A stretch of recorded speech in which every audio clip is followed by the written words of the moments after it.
La dernière chose dont je me souviens avant que tout ne devienne noir fut le bruit du métal heurtant le carrelage. Un claquement métallique aigu qui résonna dans la salle d'opération stérile comme un coup de feu. Puis sa voix, à peine un murmure, mais suffisamment proche pour percer le brouillard de l'anesthésie qui s'insinuait dans mes veines.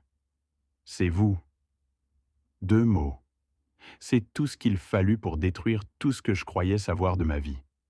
J'étais allongé sur une table d'opération à l'hôpital Northwestern Memorial de Chicago, à quelques instants d'une ablation de la vésicule biliaire de routine, le genre d'opération dont on plaisante lors des dîners. Oh, ça ira. Tout le monde se fait enlever la vésicule biliaire de nos jours. Ce n'est rien. Mais rien de ce qui se passa ensuite ne fut de routine. L'équipe chirurgicale m'avait préparé. L'anesthésiste avait commencé son compte à rebours. J'étais à moitié endormi.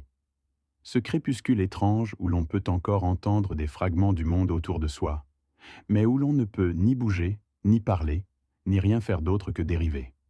Et puis quelqu'un tira ma blouse d'hôpital. Juste un contrôle préopératoire standard. Ils le font à chaque fois pour chercher les marques chirurgicales, vérifier le site d'incision, s'assurer que tout est exactement là où il doit être. Mais cette fois, le chirurgien s'arrêta. Le docteur Richard Vance, l'un des chirurgiens généralistes les plus respectés du Midwest, un homme avec 32 ans d'expérience et une réputation qui pourrait remplir une petite bibliothèque, resta complètement immobile. Je sentis sa main gantée planer au-dessus de ma hanche gauche, l'endroit où j'avais une tache de naissance. Une tache sombre et irrégulière, de la taille d'une pièce de 2 euros, presque en forme d'oiseau en plein vol. Les ailes déployées, figées en plein essor. J'avais cette tache depuis le jour de ma naissance. Elle faisait juste partie de moi, aussi insignifiante que les taches de rousseur sur mes bras ou la cicatrice sur mon menton due à un accident de vélo quand j'avais 12 ans. Mais le docteur Vance ne le voyait pas ainsi. Sa respiration changea. Je l'entendis même à travers le brouillard. Rapide, superficielle, le genre de respiration que l'on entend chez quelqu'un qui vient d'être témoin de quelque chose d'impossible. Non, dit-il. Non, non, non. L'assistant à côté de lui demanda si tout allait bien. Il ne répondit pas. Au lieu de cela, il se pencha. Je pouvais sentir la chaleur de son souffle sur ma peau. Et puis, il traça le contour de ma tache de naissance avec un doigt tremblant, comme s'il essayait de s'assurer qu'elle était réelle. C'est alors qu'il murmura ces 2 mots. C'est vous. Le scalpel tomba de son autre main, heurtant le sol avec ce claquement métallique aigu. Et puis le chaos. Des voix qui se chevauchaient. Quelqu'un appelant le chirurgien de remplacement. L'anesthésiste criant à propos de mon rythme cardiaque qui s'emballait. Le docteur Vance reculant de la table comme si j'étais radioactif. Et moi, piégé quelque part entre la conscience et le sommeil, essayant désespérément de comprendre pourquoi un chirurgien qui ne m'avait jamais rencontré auparavant me regardait comme s'il venait de voir un fantôme. Avant de continuer, vous devez comprendre quelque chose. Je ne suis pas une personne dramatique. Je ne crée pas le chaos. Je ne cours pas après les théories du complot et je ne cherche pas de signification cachée dans les événements quotidiens. Je suis un consultant en technologie de 38 ans, qui a grandi en famille d'accueil, qui a bâti une vie stable grâce à une pure détermination, et qui a épousé une femme que je croyais m'aimer. Je suis le genre de personne qui lit les instructions avant d'assembler des meubles, qui garde réellement les reçus, qui croit que si l'on travaille assez dur et que l'on reste honnête, la vie finira par avoir un sens. Mais rien de ce qui se passa au cours des 6 semaines suivantes n'eut de sens. Pas avant que je ne trouve les documents. Pas avant que je ne remonte la piste de l'argent. Pas avant que je ne me tienne dans une pièce pleine de gens qui avaient passé près de 4 décennies à cacher une vérité si massive, si dévastatrice, qu'ils avaient fait tout ce qui était en leur pouvoir pour s'assurer que je ne la découvrirais jamais. Et ils avaient presque réussi. Ce jour-là, dans la salle d'opération, ce n'était pas un accident. C'était la première fissure dans un mur qui avait été construit autour de toute mon identité depuis le moment où j'avais pris ma première respiration. Le docteur Richard Vance n'avait pas seulement reconnu ma tâche de naissance. Il m'avait reconnu parce que, 38 ans auparavant, dans cette même ville, dans un hôpital à moins de 6 kilomètres de l'endroit où j'étais allongé sur cette table, un bébé était né avec cette tâche de naissance exacte. Un bébé qui était censé être mort. Un bébé que quelqu'un avait payé une somme considérable pour faire disparaître. Ce bébé, c'était moi. Et comme je le découvrirais bientôt, l'homme qui avait ordonné cette disparition, l'homme qui avait passé près de 4 décennies à croire qu'il avait réussi à enterrer son plus sombre secret, se tenait à 1 mètre de moi, les mains tremblantes, regardant son monde entier s'effondrer. Mon nom est Marcus Cole. Du moins, c'est le nom qui m'a été donné quand j'avais 18 mois, quand un couple de la région parisienne, nommé Daniel et Patricia Cole, signa les papiers pour devenir mes tuteurs légaux. Pas une adoption, une tutelle. Une distinction importante que je ne compris que bien plus tard. L'école était de bonnes personnes, gentilles, stables, pratiques.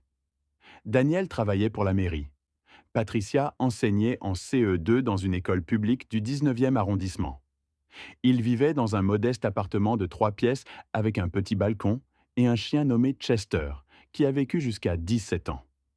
Il me disait que j'étais spécial, choisi, qu'ils m'attendaient. Et quand je suis finalement venu à eux, leur vie était complète. Je croyais chaque mot. Ils n'ont jamais caché le fait que je n'étais pas leur enfant biologique. Dès que je pouvais comprendre le langage, ils étaient honnêtes à ce sujet. Tu as grandi dans le ventre de quelqu'un d'autre, disait ma mère. Mais tu as grandi dans nos cœurs. Ce qu'ils ne m'ont pas dit, et ce qu'à mon avis ils n'ont jamais su, c'était d'où je venais réellement. Mes premiers souvenirs sont des fragments, des éclairs de visage que je ne pouvais pas identifier. L'odeur de quelque chose de clinique, presque médical. La voix d'une femme chantant une chanson dont je ne pouvais jamais vraiment me rappeler. Et toujours un sentiment d'absence, comme si quelque chose d'important m'avait été enlevé avant que je sois assez âgé pour comprendre ce que j'avais perdu. Mais j'ai refoulé ces sentiments. Je les ai enfouis parce que les Cole m'aimaient et je les aimais. Et c'était suffisant. Cela devait être suffisant. Mon père est mort quand j'avais 16 ans. Une crise cardiaque soudaine et massive. Je l'ai trouvé dans la rue, la pelle à la neige encore à la main lors d'un rare hiver rigoureux, la neige tombant doucement sur son visage, comme s'il se reposait simplement. Ma mère a vécu encore 3 ans après cela. Un cancer, le genre qui progresse vite et emporte tout. À 19 ans, j'étais de nouveau seul. De retour à mon point de départ, sans famille, sans racines, sans personne pour me dire d'où je venais ou pourquoi j'avais été envoyé. L'école m'ont laissé un petit héritage, suffisant pour payer 2 ans de formation et verser un acompte pour un studio exigu à Paris. Je travaillais la nuit dans une entreprise de saisie de données pendant que j'étudiais pour mes certifications informatiques. Je ne dormais pas beaucoup. Je ne me plaignais pas. À 24 ans, j'avais décroché mon premier contrat de consultant avec une entreprise de logistique de taille moyenne. À 28 ans, j'avais bâti une réputation de quelqu'un capable de démêler des systèmes de base de données complexes et de les faire fonctionner réellement. À 32 ans, j'avais créé ma propre entreprise, Cole Solutions, avec 2 employés et une liste de clients qui s'allongeait chaque trimestre. Je n'étais pas riche, mais j'étais stable. J'étais respecté.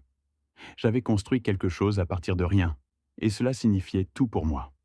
J'ai rencontré Elena lors d'une conférence à Lyon. Elle était stratège marketing pour une entreprise de soins de santé.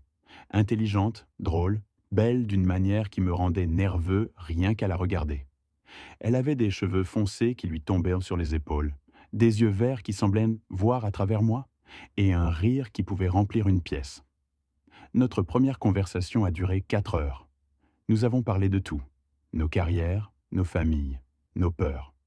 Je lui ai dit que j'avais grandi en famille d'accueil.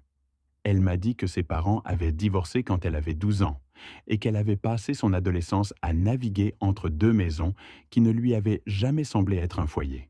« Nous sommes tous les 2 orphelins », dit-elle cette nuit-là, en souriant tristement. Juste de différentes sortes. Nous nous sommes mariés 14 mois plus tard, lors d'une petite cérémonie à la mairie avec une réception dans un restaurant du Marais. Sa famille n'est pas venue. Elle a dit qu'ils étaient compliqués. Je n'ai pas insisté. Je comprenais ce que « compliqué » signifiait. Pendant 8 ans, nous avons construit une vie ensemble. Nous avons acheté un appartement dans le 16e arrondissement, un bel endroit avec des parquets d'origine et un balcon assez grand pour le chien que nous nous promettions sans cesse d'adopter. Elena a gravi les échelons de son entreprise, devenant finalement vice-présidente de la stratégie. J'ai étendu mon entreprise à 12 employés et 3 bureaux. Nous parlions d'avoir des enfants un jour, quand le moment serait venu. Le moment ne semblait jamais propice, mais j'étais heureux. Du moins, je le pensais. En y repensant maintenant, je peux voir les anomalies, les petites choses qui ne collaient pas tout à fait. La première anomalie est survenue environ 2 ans après notre mariage. Je suis rentré tôt un après-midi. Une réunion client avait été annulée et j'ai trouvé Elena dans notre bureau à domicile, son ordinateur portable ouvert, entouré de papiers. Quand elle a entendu la porte d'entrée, elle a bougé plus vite que je ne l'avais jamais vue bouger. L'ordinateur portable s'est refermé. Les papiers ont été balayés dans un tiroir et son visage s'est arrangé en un sourire presque convaincant. Tu es rentré tôt, dit-elle. Comment s'est passée ta réunion? Annulée, sur quoi travailles-tu? Oh, juste des trucs de budget pour la vente aux enchères caritatives. Rien d'intéressant. Mais j'ai aperçu l'un des papiers avant qu'elle ne ferme le tiroir. Cela ressemblait à un dossier médical, pas le sien. Le nom en haut commençait par un V. J'en étais sûr. Je n'ai rien dit. Je me suis dit que ce n'était probablement rien. Elle travaillait dans le marketing de la santé après tout. Elle devait gérer des dossiers médicaux tout le temps. Pourtant, l'expression sur son visage quand je suis entré, une pure panique, rapidement réprimée, je l'ai rangée dans un coin de ma tête sans y repenser. Pas avant des années. La deuxième anomalie est survenue 6 semaines avant mon opération. Nous étions à un gala de charité, l'un de ces événements en tenue de soirée où l'on paie 300 € par couvert pour manger du poulet médiocre et se sentir bien d'avoir soutenu une cause que l'on aura oubliée le lundi matin. Celui-ci était pour un hôpital pour enfants. L'entreprise d'Elena était un sponsor majeur. À mi-chemin de la soirée, je me suis excusé pour trouver les toilettes. Le lieu était immense, l'une de ces grandes salles historiques dans le centre de Paris, et je me suis perdu dans les couloirs de service. C'est là que j'ai vu Elena. Elle se tenait dans un couloir sombre, près de l'entrée de service, plongée dans une conversation avec un homme plus âgé que je n'avais jamais vu auparavant. Cheveux argentés, costume coûteux, présence imposante. Il devait avoir la fin de la soixantaine, peut-être le début de la septantaine, mais il se tenait comme quelqu'un habitué à diriger. Il se disputait. Je pouvais le voir à leur langage corporel. Les bras d'Elena étaient croisés, ses épaules tendues. L'homme se penchait, parlant à voix basse et rapidement. J'ai commencé à marcher vers eux. L'homme m'a vu le premier. Son visage est devenu vide, complètement neutre, comme un masque se mettant en place. Il a dit quelque chose à Elena, une courte phrase, puis il s'est retourné et est parti avant que je puisse m'approcher suffisamment pour entendre ce qu'il disait. « Qui était-ce » ai-je demandé en la rejoignant. « Personne » a dit Elena. « Juste un donateur qui voulait parler marketing. » Ça semblait plutôt intense pour une conversation marketing. Elle a ri trop vite. « Vous savez comment sont les gens riches? Ils pensent tout savoir sur tout. » Je n'ai pas insisté. J'aurais dû insister car 3 mois plus tard, je reverrai le visage de cet homme sur une photographie qui allait tout changer. Les crises de la vésicule biliaire ont commencé à la fin du printemps. Des douleurs aiguës et lancinantes dans le haut de mon abdomen droit qui survenaient de nulle part et me laissaient haletant. La première fois que c'est arrivé, j'ai cru faire une crise cardiaque. Elena m'a conduit aux urgences où un interne m'a dit que c'était probablement juste un reflux acide et m'a renvoyé chez moi avec des antiacides. Mais les crises continuaient, de plus en plus intenses à chaque fois. Finalement, après un épisode qui m'a laissé me tordant de douleur sur le sol de la salle de bain à 3 heures du matin, je suis retourné à l'hôpital. Cette fois, ils ont fait une échographie. Des calculs biliaires, multiples. La médecin, une jeune femme aux yeux fatigués et au comportement doux, a recommandé une intervention chirurgicale. Une procédure laparoscopique standard, a-t-elle dit. Vous entrerez et sortirez en quelques heures. La récupération est assez rapide. La plupart des gens reprennent leurs activités normales en 1 semaine ou 2. Elle m'a orienté vers le docteur Richard Vance. C'est l'un des meilleurs, a-t-elle dit. Vous avez de la chance qu'il ait eu une disponibilité. Je ne me sentais pas chanceux. Je me sentais nerveux. Je n'avais jamais subi d'opération auparavant. Je n'avais même jamais eu d'os cassé. Mais Elena était rassurante, et les consultations préopératoires étaient complètes et professionnelles, et le docteur Vance lui-même semblait calme et confiant, le genre de chirurgien que l'on voit dans les émissions de télévision, avec une voix grave et une poignée de main ferme. Je l'ai rencontré 2 fois avant l'opération. Les 2 fois, il était parfaitement agréable, professionnel, sans particularité. Il ne m'a pas reconnu alors, bien sûr que non. Les 2 fois, j'étais entièrement habillé, assis dans son bureau, parlant de mes antécédents médicaux. Il n'a jamais vu la tâche de naissance. Le matin de l'opération, Elena m'a conduit à l'hôpital. Elle semblait distraite, vérifiait constamment son téléphone, parlait à peine pendant tout le trajet. « Tu vas bien ?» ai-je demandé. « Juste des trucs de boulot. Ne t'inquiète pas pour moi, c'est ton jour. C'est juste une opération, pas vraiment une fête. » Elle a souri, mais son sourire n'a pas atteint ses yeux. Je sais, je serai tellement soulagé quand ce sera fini. Quelque chose dans sa façon de le dire, comme si elle savait quelque chose que j'ignorais. J'ai repoussé cette pensée. J'étais sur le point d'être anesthésié. La dernière chose dont j'avais besoin était de commencer la procédure en me sentant paranoïaque. Ils m'ont préparé dans une pièce froide qui sentait l'antiseptique et l'anxiété. Une infirmière m'a demandé de confirmer mon nom, ma date de naissance, la procédure pour laquelle j'étais là. J'ai répondu de manière robotique, essayant de calmer mes nerfs. L'anesthésiste était une femme joyeuse nommée Dr Kim, qui m'a dit que je sentirais une petite piqûre et qu'ensuite je commencerais à m'endormir. Comptez à rebours à partir de 10, a-t-elle dit. La plupart des gens ne dépassent pas 7. J'ai atteint 8. C'est là que j'ai entendu le remue-ménage. Le docteur Vance était entré dans la pièce. Je ne pouvais pas le voir. J'étais allongé sur le dos, fixant le plafond. Mais j'ai entendu quelqu'un dire « Le docteur Vance est prêt ». Et puis des pas. Et puis le bruit de ma blouse d'hôpital ajustée. J'ai senti des mains gantées sur mon abdomen, juste sous mes côtes. Et puis ces mains sont descendues plus bas sur mon ventre, jusqu'à ma hanche gauche. La tache de naissance. La pièce est devenue silencieuse. Je dérivais. L'anesthésie m'entraînait. Mais je me suis battu. Quelque chose n'allait pas. Je pouvais le sentir dans l'air. Dans le calme soudain. Dans le fait que personne ne parlait. Et puis sa voix. « Arrêtez la procédure. »« Docteur Vance, dit quelqu'un, nous avons déjà... » »« Je m'en fiche, coupa le docteur Vance. « Nous ne faisons pas cela. Quelqu'un d'autre doit s'occuper de ce cas. » Des mains étaient soudain partout.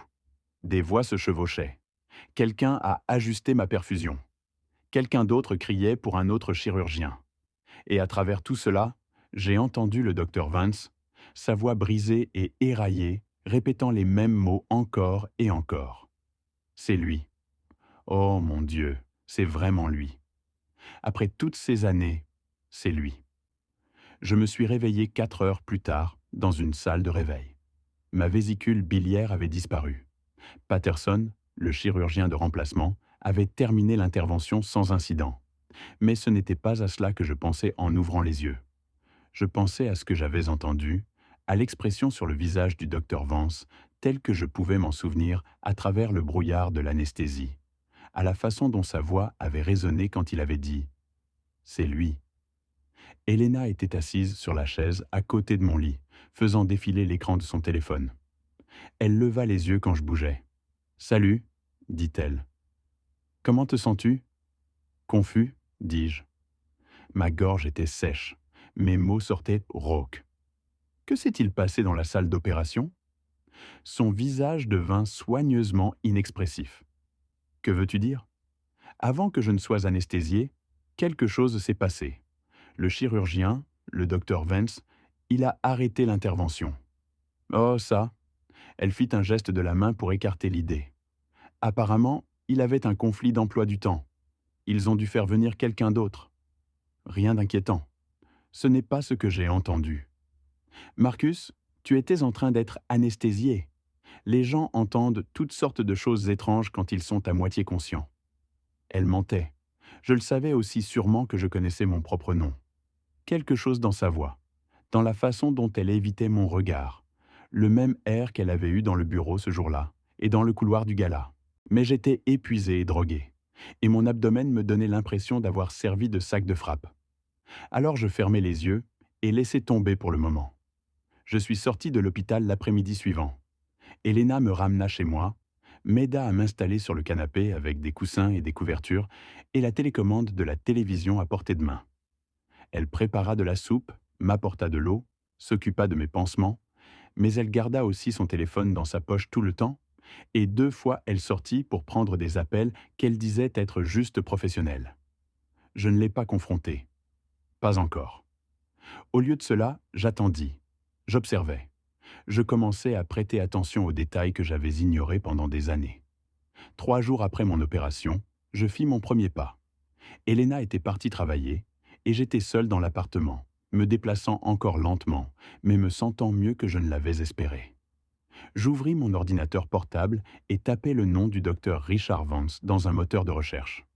Les résultats étaient nombreux. Des articles détaillés sur ses réalisations chirurgicales, des interviews dans des revues médicales, un portrait dans un magazine médical datant de quelques années, le qualifiant de l'un des chirurgiens les plus innovants de la ville. J'appris qu'il avait 67 ans, qu'il exerçait à Northwestern depuis plus de 3 décennies, qu'il était marié à une femme nommée Margaret Vance, née Harrington, issue de l'une des plus anciennes et des plus riches familles de Paris. Ce dernier détail retint mon attention. Je cherchais Margaret Vance, trouvais des photos d'événements caritatifs, des pages mondaines, des bulletins d'anciens élèves d'un pensionnat exclusif en Suisse. C'était une femme remarquable, aux cheveux argentés et élégante, avec le genre de structure osseuse que le vieillissement ne pouvait pas altérer. Et puis, je trouvais la photographie. Elle provenait d'un gala de collecte de fonds datant d'environ 15 ans, enfoui dans les archives d'un magazine de style de vie disparu. Margaret Vance était au premier plan, souriant brillamment, portant des diamants qui coûtaient probablement plus cher que mon appartement. Mais derrière elle, légèrement floue, se trouvaient 2 personnes en conversation. L'une était Elena, l'autre était l'homme aux cheveux argentés du couloir. La légende l'identifiait comme Charles Harrington, le frère de Margaret Vance. Ma femme connaissait ces gens depuis au moins 15 ans, et elle n'en avait jamais dit un mot. C'est là que je remarquais le schéma. La famille compliquée d'Elena, sa réticence à parler de son passé, la façon dont elle avait orienté sa carrière, toujours vers les soins de santé, toujours vers des œuvres de bienfaisance qui croisaient les cercles d'élite de Paris. Et maintenant ceci. Un chirurgien qui avait arrêté mon opération parce qu'il avait reconnu une tache de naissance qu'il n'aurait pas dû pouvoir reconnaître. Je me laissais tomber sur le canapé, mon ordinateur portable chaud sur mes jambes, l'esprit s'emballant. Ce que je découvrais me noua l'estomac, car je commençais à comprendre que ma vie n'était pas ce que je croyais, que les gens en qui j'avais confiance n'étaient pas ceux qu'ils prétendaient être, et que les réponses dont j'avais besoin étaient enfermées quelque part dans des dossiers, dans des souvenirs, dans des secrets que quelqu'un avait payé très cher pour les garder enfouis. J'avais besoin de preuves. Alors, je pris une décision. J'allais les trouver. La première chose que je fis fut d'appeler mon avocat. Il s'appelait Thomas Brennan. Dans la cinquantaine, aux cheveux argentés, un homme de la vieille école avec un cabinet dans le centre de Paris qui s'occupait de tout, de la planification successorale aux litiges contractuels. Je l'avais engagé il y a 5 ans pour m'aider à structurer mon entreprise et nous avions noué des liens faciles au fil des ans. « Marcus », dit-il quand j'appelais, « content d'avoir de tes nouvelles. Comment s'est passée l'opération ?»« Compliqué », dis-je. « J'ai besoin de te parler en personne bientôt. »« Tout va bien ?»« Je n'en suis pas encore sûr. C'est ce que je dois découvrir. » Nous fixâmes un rendez-vous pour le lundi suivant. Cela me laissait 4 jours pour recueillir les informations que je pouvais. Le lendemain matin, Elena partit tôt pour un petit déjeuner de travail. J'attendis que sa voiture disparaisse au coin de la rue. Ensuite, je m'habillai lentement, prudemment, en faisant attention à mes incisions, et me rendis au bureau des archives départementales. Je savais que c'était un pari risqué. Les dossiers d'adoption sont généralement scellés. Les certificats de naissance des enfants adoptés sont modifiés, les noms et les circonstances d'origine étant effacés. Il est presque impossible d'accéder à ces informations sans une ordonnance du tribunal. Mais je ne cherchais pas mes propres dossiers, pas directement. Je cherchais tout ce qui était lié à la famille Harrington. L'employée du bureau des archives était une femme d'âge moyen, avec des lunettes de lecture accrochées à une chaîne et l'expression de quelqu'un qui avait vu toutes les variations possibles du désespoir humain franchir sa porte. Les registres fonciers, les dépôts d'entreprise, les documents judiciaires, tout cela est public, dit-elle. Les actes de naissance et de décès, vous avez besoin d'un lien de parenté direct ou d'une autorisation. Que cherchez-vous? Des propriétés, dis-je. Tout ce qui est au nom de Harrington. Harrington. Elle haussa un sourcil, mais ne demanda pas pourquoi. Elle tapa quelque chose sur son ordinateur, attendit. Beaucoup de dossiers, dit-elle finalement, remontant aux années 1890. Vous les voulez tous? Seulement les 50 dernières années. Elle imprima une pile de documents d'environ 2,5 cm d'épaisseur et les tendit par-dessus le comptoir. Je trouvai une table dans un coin et commençai à lire. La famille Harrington avait possédé d'importantes parts de l'immobilier parisien pendant des générations. Des immeubles commerciaux, des résidences, des terrains. Mais ce qui attira mon attention fut une série de transactions du milieu des années 1980. Entre 1985 et 1987, une fiducie familiale appelée la Fondation Harrington avait acquis plusieurs propriétés dans le 13e arrondissement, un quartier qui, à l'époque, était considéré comme économiquement défavorisé, mais qui montrait un potentiel de développement. L'une de ces propriétés était un bâtiment situé rue de Tolbiac. Selon les registres, il s'agissait d'une clinique médicale, le centre de santé féminin Lakezide. Quelque chose de froid s'installa dans ma poitrine. Je ne voulais pas y croire, mais les dates étaient trop précises. Le milieu des années 1980, la même période où j'aurais dû naître. Je photographiais chaque page de ces documents avec mon téléphone. Cet après-midi-là, je me rendis en voiture rue de Tolbiac. Le bâtiment était toujours debout, mais à peine. Une structure en pierre de taille de 3 étages avec des fenêtres barricadées et un panneau « À vendre » qui semblait être là depuis des années. Le quartier environnant était un mélange de terrains vagues et de nouvelles constructions.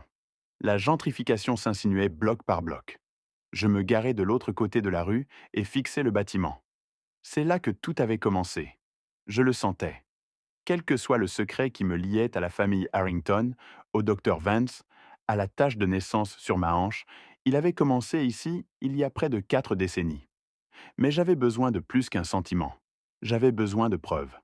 Mon rendez-vous avec Thomas Brennan eut lieu un lundi matin, 9 jours après mon opération. Son bureau se trouvait au 10e étage d'un immeuble haussmannien dans le 8e arrondissement, tout en cuir et boiserie, avec l'odeur de café coûteux. Il l'écouta sans m'interrompre tandis que je lui expliquais tout. L'opération, la réaction du docteur Vance, les photographies reliant Helena à la famille Harrington, les registres fonciers, la clinique abandonnée.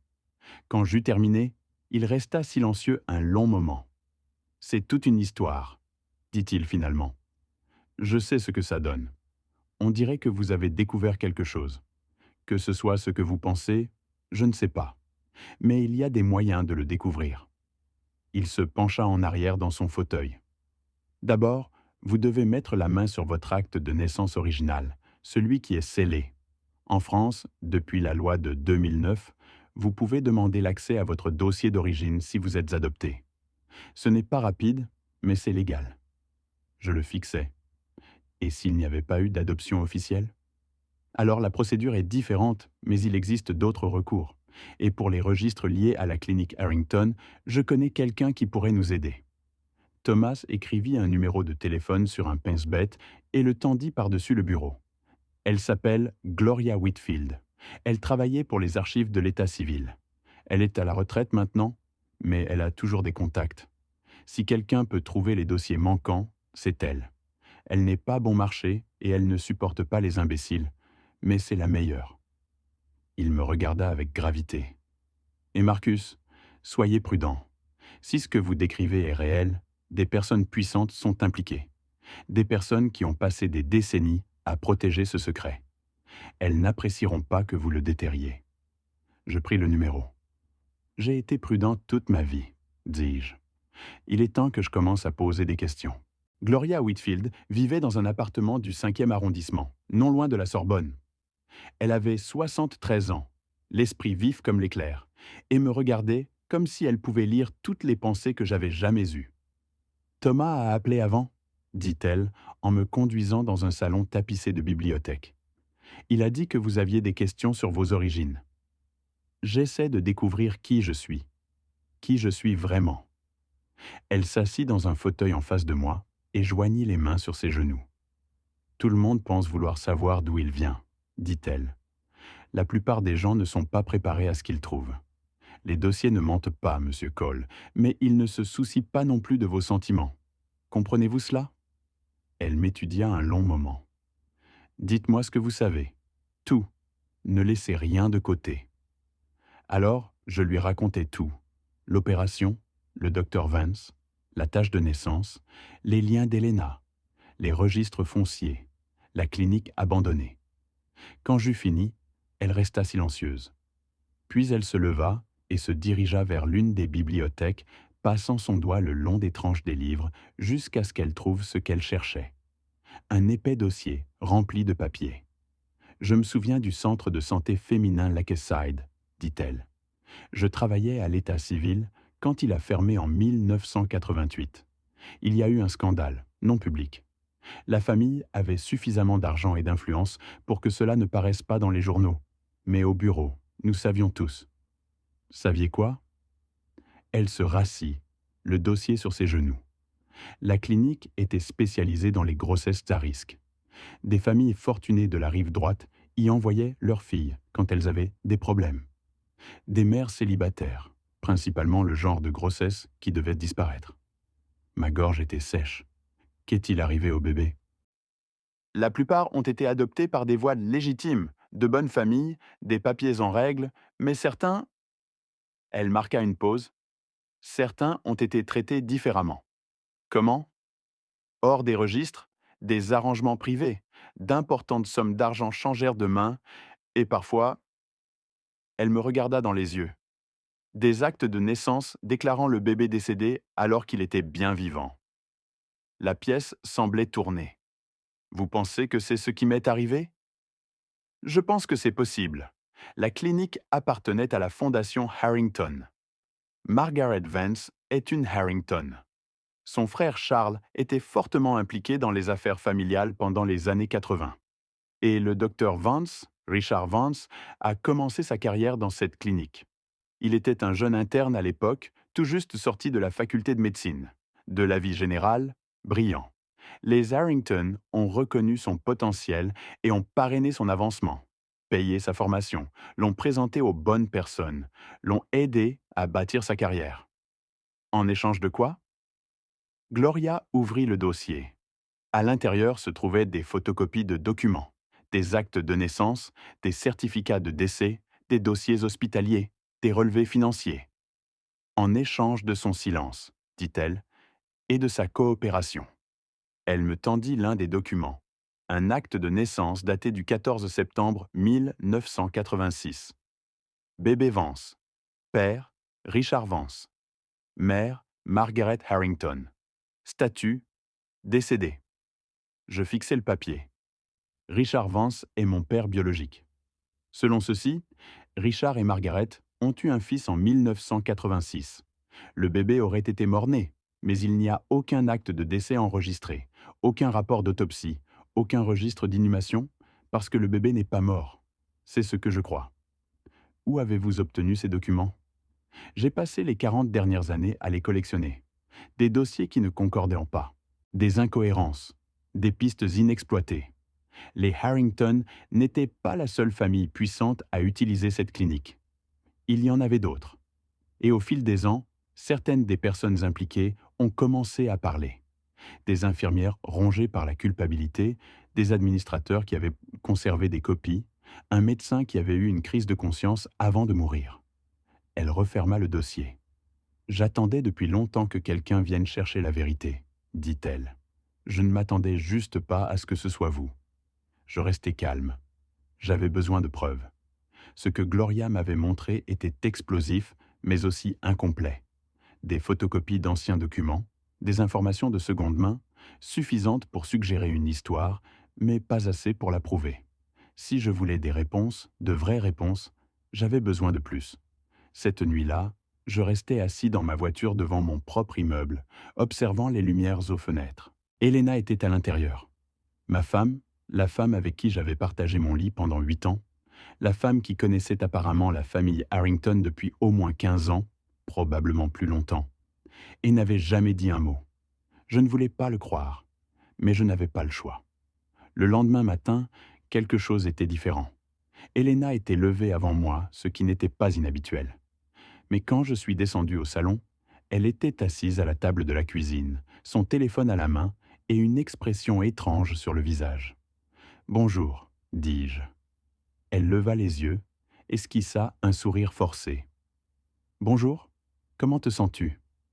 Mieux chaque jour, que se passe-t-il ? » « Rien, juste des affaires de travail. » Je me versai une tasse de café et m'assis en face d'elle. « Tu travailles beaucoup ces derniers temps ?» dis-je. « Beaucoup d'appels, beaucoup de réunions tôt le matin. C'est une période chargée. Nous sommes en plein lancement de produits. » Je sirotai mon café. « Quel produit ?» Elle hésita juste une seconde, mais je le remarquai. « Une nouvelle plateforme d'engagement patient. C'est compliqué. » « Charles Harrington est-il impliqué ?» La couleur quitta son visage. « Qu'est-ce que tu as dit ?»« Le frère de Margaret Vance. Tu le connais, n'est-ce pas ? Je vous ai vu parler au gala il y a quelques mois. » Elena se leva si vite que sa chaise racla le sol. « Je ne sais pas de quoi tu parles. »« Je pense que si. » Elle attrapa son téléphone, ses clés, son sac. « Je dois y aller, je serai en retard. » Mais elle était déjà sortie. J'entendis sa voiture démarrer, puis les pneus crisser alors qu'elle quittait l'allée. Elle avait peur. Bien. La preuve suivante arriva 2 jours plus tard. J'avais fouillé le bureau d'Elena pendant qu'elle était au travail, avec soin, méthodiquement, m'assurant de tout laisser exactement comme je l'avais trouvé. La plupart des choses étaient ce à quoi on pouvait s'attendre. D'anciens documents fiscaux, des contrats de ses différents emplois, des reçus, des garanties. Mais au fond du tiroir du bas, derrière une pile de vieux magazines, je trouvais autre chose. Une clé, petite, en laiton, du genre que l'on utiliserait pour un coffre-fort ou un casier de stockage. Un numéro y était gravé. 847. Pas d'étiquette, aucune indication de ce qu'elle ouvrait, ni d'où. Je la photographiai, la remis exactement là où je l'avais trouvée, et commençai mes recherches. Il me fallut 3 jours pour trouver à quoi la clé correspondait. Je commençai par les banques, appelant et visitant chaque agence principale de la région parisienne, me renseignant sur les services de coffre-fort bancaire. Sans succès. Ensuite, j'essayais les installations de stockage, les garde-meubles, les entreprises d'archivage de documents, les services de coffre-fort privés. Le 3e jour, je la trouvai. Sterling Secure Storage, une installation haut de gamme à Neuilly-sur-Seine qui s'adressait à une clientèle aisée ayant besoin d'un endroit pour conserver des objets de valeur sans la trace administrative d'une banque traditionnelle. Le genre d'endroit où l'on pouvait louer un casier avec de l'argent liquide et une identification minimale. J'y conduisis cet après-midi-là. Le bâtiment était quelconque, un entrepôt reconverti avec des murs épais et sans fenêtres. Le hall était petit et silencieux, occupé par une seule femme derrière un bureau qui me regarda avec un désintérêt poli. « Puis-je vous aider ?»« Je cherche des informations sur un casier de stockage, » dis-je. « Le numéro 847. »« Êtes-vous le titulaire du compte ?» ?»« J'essaie de savoir qui l'est. » Son expression se refroidit. « Nous ne divulguons pas ces informations. Nos clients attachent de l'importance à leur vie privée. » « Je comprends. Mais il s'agit d'une affaire juridique. Je crois que le casier pourrait contenir des documents liés à une enquête pour fraude. » C'était un pari risqué, mais ses yeux vacillèrent. Juste un instant. « Il vous faudrait une assignation à comparaître pour cela, » dit-elle, « ou une autorisation du titulaire du compte. » « Et si je pouvais obtenir une autorisation ?» Elle m'étudia. « Alors vous devriez amener le titulaire du compte en personne avec une pièce d'identité valide. Aucune exception. » Je la remerciai et partis. Mais maintenant, je savais que la clé était réelle. Et quoi qu'Elena y cachât, ce serait important. J'appelai Thomas Brennan ce soir-là et lui racontai ce que j'avais trouvé. « Sterling Secure, dit-il. Un endroit très discret ? Obtenir une assignation à comparaître serait difficile sans preuve concrète d'activité criminelle. Et si je pouvais convaincre Elena de m'y emmener? Comment feriez-vous cela? En lui faisant croire que le secret est déjà éventé. Le plan se mit en place au cours de la semaine suivante. Je commençais à laisser tomber des allusions, à poser des questions sur les Harrington lors de conversations informelles, mentionnant que j'avais fait des recherches sur mon passé, laissant des documents, des imprimés des registres fonciers, des photocopies de l'acte de naissance que Gloria m'avait montré, dans des endroits où Elena les trouverait. Chaque fois, elle réagissait, parfois subtilement, par une inspiration brusque, un regard rapide, parfois plus ostensiblement, en quittant la pièce, en passant des appels téléphoniques urgents, en rentrant tard avec des excuses qui ne tenaient pas la route. Elle avait peur, et les gens effrayés font des erreurs. L'erreur survint un jeudi soir. Elena était sortie toute la journée. Elle rentra à la maison l'air épuisé, des cernes sous les yeux, son aplomb habituel visiblement entamé. « Je dois te dire quelque chose, » dit-elle. Je levai les yeux du livre que je faisais semblant de lire. « Qu'est-ce que c'est ?» Elle s'assit sur le canapé en face de moi, prit une profonde inspiration. « Je sais que tu as enquêté, » dit-elle. « Je sais que tu as trouvé des choses qui n'ont pas de sens. Tu as raison, elles n'en ont pas. Je veux t'expliquer, mais d'abord, j'ai besoin que tu comprennes. Tout ce que j'ai fait, je l'ai fait pour te protéger. » Me protéger de quoi? Elle resta silencieuse un long moment. Puis elle fouilla dans son sac et en sortit un dossier. « J'ai trouvé cela il y a des années, » dit-elle. Avant que nous nous rencontrions, je travaillais pour un cabinet de conseil en santé et nous avions été engagés pour réaliser un audit des activités caritatives de la Fondation Harrington. C'est là que j'ai découvert ce qu'ils avaient en fait. Elle me tendit le dossier. À l'intérieur se trouvaient des dossiers médicaux, des actes de naissance, des documents financiers. Beaucoup d'entre eux correspondaient à ce que Gloria m'avait montré, mais certains étaient nouveaux.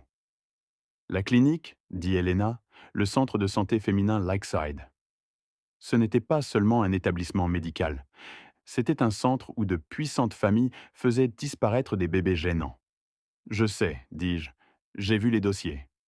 Alors tu sais que l'un de ces bébés, c'était toi. Oui. Elle me regarda, les yeux embués de larmes. Je ne savais pas quand je t'ai rencontré, dit-elle. Je jure que j'étais juste une jeune consultante qui était tombée sur quelque chose de terrible. Je voulais les dénoncer, mais j'avais peur. Les Harrington sont puissants. Ils détruisent les gens qui les menacent. Alors, qu'as-tu fait? J'ai fui, j'ai changé de travail, j'ai essayé d'oublier. Et puis, des années plus tard, je t'ai rencontré à cette conférence à Lyon.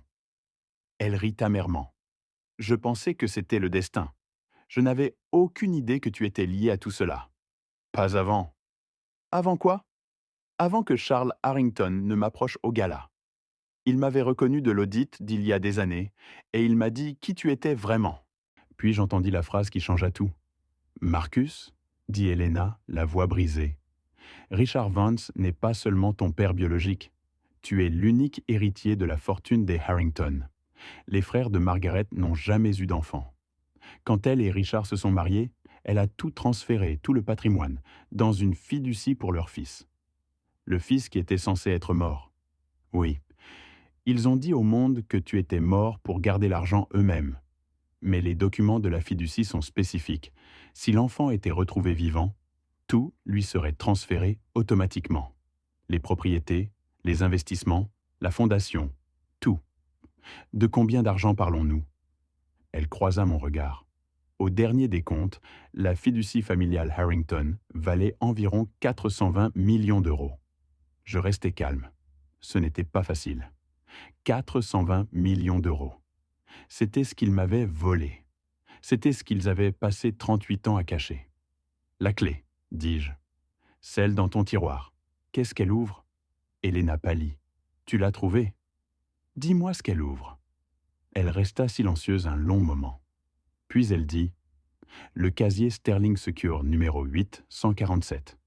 C'est là que j'ai gardé des copies de tout. Tous les documents que j'ai trouvés pendant l'audit, plus tout ce que j'ai rassemblé depuis. J'attendais le bon moment pour les utiliser. » Les utiliser comment? Je ne sais pas. Je n'arrêtais pas de penser que je finirais par trouver, qu'un jour j'aurais suffisamment de preuves pour les faire tomber sans être détruites dans le processus. Et maintenant, elle me regarda.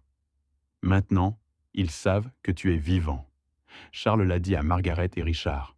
Ils paniquent. Ils savent que si tu prouves qui tu es, tout change. C'est pourquoi le docteur Vance a réagi comme il l'a fait dans la salle d'opération. Il a vu la tache de naissance et a su immédiatement. Oui, c'est héréditaire. Il a la même au même endroit. Son père aussi. Son grand-père aussi. La tache de naissance. La chose que j'avais portée toute ma vie, sans jamais savoir ce qu'elle signifiait. Que se passe-t-il maintenant demandai-je. Helena s'essuya les yeux. Je ne sais pas, mais Marcus, ils se battront. Ils feront tout ce qu'il faut pour se protéger et ils ont l'argent et le pouvoir de te rendre la vie très, très difficile. Qu'ils essaient, dis-je, car pour la première fois de ma vie, je savais qui j'étais. Et je n'allais laisser personne me l'enlever. Le lendemain matin, Helena et moi nous rendîmes ensemble au Sterling Secure Storage. La femme derrière le comptoir l'a reconnue immédiatement. Madame Cole, cela fait un moment. Je sais, dit Helena. J'ai besoin d'accéder à mon casier et j'autorise mon mari à être ajouté au compte. Les formalités prirent 20 minutes. Puis nous fûmes conduits le long d'un long couloir, à travers 2 portes verrouillées, dans une pièce bordée de boîtes métalliques numérotées. Le casier 847 était plus grand que je ne l'avais imaginé, environ 60 centimètres de large et 90 centimètres de profondeur. Helena l'ouvrit avec la clé. À l'intérieur se trouvaient des dossiers, des dizaines d'entre eux, dossiers médicaux, documents financiers, papiers juridiques, photographies. Une archive complète de tout ce qui était lié à la clinique Lakezide et aux activités de la famille Harrington. Je collectionne cela depuis presque 20 ans, dit Helena. Chaque fois que je trouvais quelque chose de nouveau, je l'ajoutais. Je commençais à parcourir les dossiers. Chacun était étiqueté, organisé chronologiquement, avec des renvois aux noms et aux dates. Un dossier attira mon attention. Il était intitulé « Déclaration de témoins ». À l'intérieur se trouvaient des transcriptions de conversations avec d'anciens employés de la clinique. Des infirmières, des administrateurs, un agent de sécurité qui y avait travaillé à la fin des années 80. Chacun décrivait la même chose. Des bébés nés, documentés comme décédés, puis remis à des parties inconnues contre d'importantes sommes d'argent. Une déclaration provenait d'une infirmière nommée Dorothy Simmons. Elle avait été présente à plusieurs naissances, dont une en septembre 1986. Je me souviens de ce bébé, avait-elle confié à Helena. Le bébé Vance, il était parfait. 10 doigts, 10 orteils, en pleine santé. Quand ils m'ont dit qu'il était mort-né, j'ai su qu'ils mentaient. Je l'ai vu, je l'ai tenu. Ce bébé était vivant.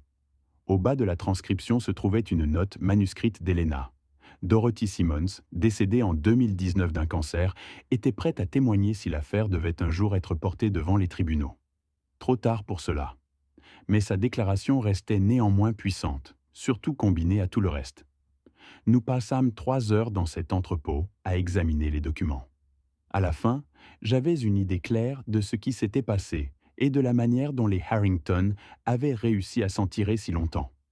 La clinique avait été le centre de leur opération.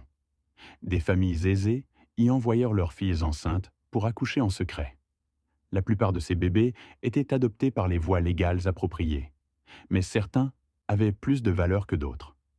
Si un bébé devait hériter d'une fortune considérable, d'une fiducie, d'un patrimoine familial ou d'une police d'assurance, les Harrington intervenaient.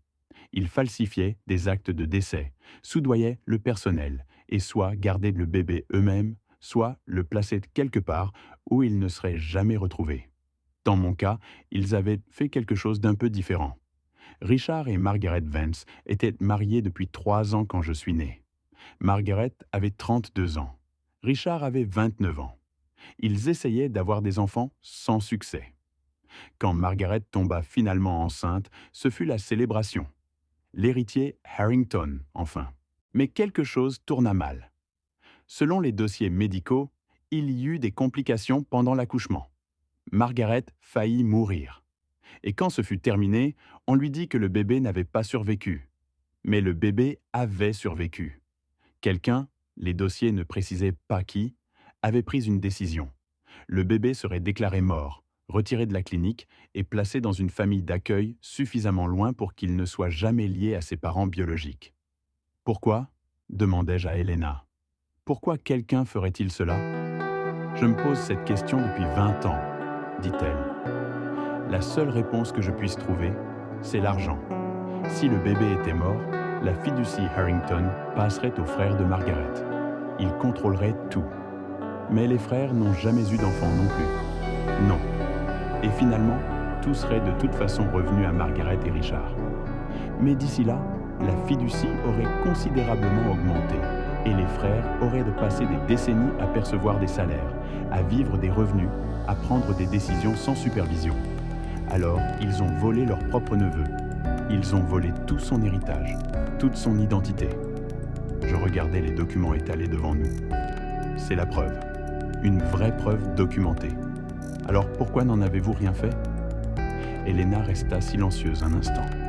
Parce que j'avais peur, dit-elle finalement. Parce que les Harrington sont puissants et que je ne suis qu'une seule personne. Et parce que je pensais que si j'attendais assez longtemps, peut-être que la vérité éclaterait d'elle-même. Ce ne fut pas le cas. Non, ce ne fut pas le cas. Je commençais à rassembler les documents les plus importants en une pile. Je vais avoir besoin de copies de tout, dis-je. Plusieurs copies stockées à plusieurs endroits. Que comptez-vous faire? Je la regardais. Ils ont eu 38 ans pour construire leurs mensonges. Il est temps que quelqu'un les démolisse. Les 3 semaines suivantes furent un tourbillon d'activités. Je fis des copies de chaque document. Des copies physiques furent stockées chez Thomas Brennan. Des copies numériques furent chiffrées et téléchargées sur un espace de stockage sécurisé. Des copies supplémentaires furent envoyées à Gloria Whitfield pour être conservées en lieu sûr. Thomas me mit en contact avec une généalogiste légiste spécialisée dans les affaires d'héritage contestées. Elle s'appelait Dr Patricia Okafor et elle accepta d'examiner ma situation après un seul appel téléphonique. Si ce que vous me dites est exact, dit-elle lorsque nous nous rencontrâmes dans son bureau, c'est l'un des cas de fraude à l'identité les plus importants que j'ai jamais rencontrés. J'ai besoin d'une confirmation ADN, dis-je, quelque chose d'irréfutable. C'est la partie la plus simple. Le défi est d'obtenir un échantillon de comparaison du Dr Vance sans sa coopération. Comment faisons-nous cela? Elle sourit légèrement. Il y a des moyens légaux. Cela demande juste du temps et de la créativité. L'occasion se présenta plus tôt que prévu. 2 semaines après ma rencontre avec la Dr Okafor, le Dr Richard Vance donna une conférence lors d'un congrès médical en centre-ville. J'y assistais, assis au dernier rang, observant l'homme qui était apparemment mon père biologique parler des avancées en chirurgie mini-invasive. Il semblait plus âgé que dans la salle d'opération. Fatigué, comme s'il n'avait pas bien dormi. Après la conférence, il y eut une réception. Café, viennoiserie, échange. Je me positionnai près de la table des rafraîchissements et attendis. Le docteur Vance s'approcha, entouré d'admirateurs, et se versa une tasse de café. Il la sirota, échangea quelques mots, puis s'éloigna, laissant la tasse sur une table près de la fenêtre. J'attendis que personne ne regarde. Puis j'enfilai un gant en latex, ramassai la tasse par le bord et la glissai dans un sac en plastique. Les résultats ADN revinrent 2 semaines plus tard. La docteure Okafor m'appela elle-même. C'est une correspondance, dit-elle. 99,9% de probabilité. Richard Vance est votre père biologique. Je fermai les yeux. Je savais que c'était vrai. Je l'avais cru dès l'instant où j'avais vu ces documents. Mais l'entendre confirmer, avoir la preuve scientifique que tout ce que j'avais soupçonné était réel, m'a frappé plus fort que prévu. Quelle est la prochaine étape? Demandai-je. Cela dépend de ce que vous voulez faire. Vous avez des motifs pour une action civile afin de réclamer votre héritage. Vous avez potentiellement des motifs pour des accusations pénales contre plusieurs parties, mais ces 2 voies sont longues, coûteuses et incertaines. Et si je les affrontais directement? Risqué. Il pourrait immédiatement prendre un avocat et rendre les choses beaucoup plus difficiles. Ou il pourrait paniquer et faire des erreurs. Je serais prudent. La confrontation eut lieu au pire moment possible. Ou peut-être au meilleur. Margaret Vance organisait un gala de charité au siège de la Fondation Harrington, un hôtel particulier sur l'avenue Foch qui appartenait à la famille depuis des générations. Toutes les personnes importantes de la société parisienne seraient présentes, y compris moi. J'obtins une invitation par l'intermédiaire d'Elena. Elle était toujours liée au Harrington par son travail dans le domaine de la santé, toujours invitée à leurs événements, malgré tout. Es-tu sûr de cela demanda-t-elle quand je lui exposai mon plan. Je suis sûr. Ils seront entourés de sécurité, de témoins. Si tu fais une scène, je ne vais pas faire de scène. Je vais avoir une conversation. Une conversation très publique, très calme. Elle n'avait pas l'air convaincue, mais elle me donna l'invitation quand même. Le soir du gala, j'enfilai mon meilleur costume, un ensemble gris anthracite que j'avais acheté pour un dîner d'affaires 2 ans auparavant, et me rendis avenue Foch. L'hôtel particulier était illuminé comme un sapin de Noël. Des voitures de luxe bordaient l'allée circulaire. Des invités élégamment vêtus affluaient par l'entrée principale, accueillis par du personnel en uniformes impeccables. Je me garai un peu plus loin dans la rue et marchai. Mon invitation fut vérifiée à l'entrée. On me laissa passer sans un second regard. À l'intérieur, la fête était exactement ce à quoi on pouvait s'attendre de la vieille fortune parisienne. Du champagne, des canapés, un quatuor à cordes jouant doucement dans un coin, des lustres en cristal, des œuvres d'art originales, des meubles qui coûtaient probablement plus que mon salaire annuel. J'aperçus Margaret Vance presque immédiatement. Elle tenait salon près du grand escalier, entourée d'admirateurs, vêtue d'une robe noire qui coûtait probablement plus cher que ma voiture. Charles Harrington se tenait à ses côtés, les cheveux argentés et vigilants. Le docteur Richard Vance était introuvable. Je me servis un verre de champagne et me positionnai de manière à pouvoir observer sans être trop évident. Pendant l'heure qui suivit, j'observais, j'écoutais. Je notais qui parlait à qui s'inclinait devant qui semblait nerveux et qui semblait détendu. Et puis, je passais à l'action. J'approchai Margaret lors d'un rare moment où elle était seule, retouchant son rouge à lèvres devant un miroir doré près du boudoir. « Madame Vance, dis-je, nous n'avons pas été formellement présentés. » Elle se retourna, me toisant avec le dédain désinvolte de quelqu'un qui avait évalué des gens toute sa vie. « Je ne crois pas.